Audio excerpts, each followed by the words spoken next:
Roja 33 مینا جنگê da 599 yekên niştecîbûnê û bazirganiyê li Rojhilatê Kurdistanê bi temamî hatine herfandin an ku hilweşandin. Ziyanên avahîyan li Rojhilatê Kurdistanê di 33 rojên şer da wiha ne.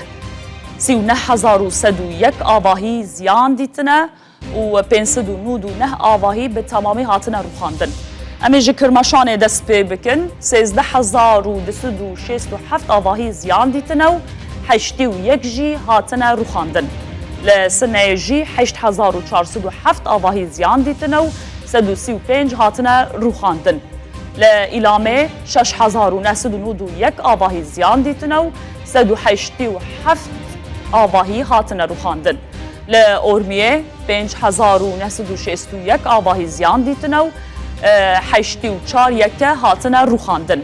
Her wiha li Loristanê jî 4475 avahî ziyan dîtine û 121 jî hatine rûxandin.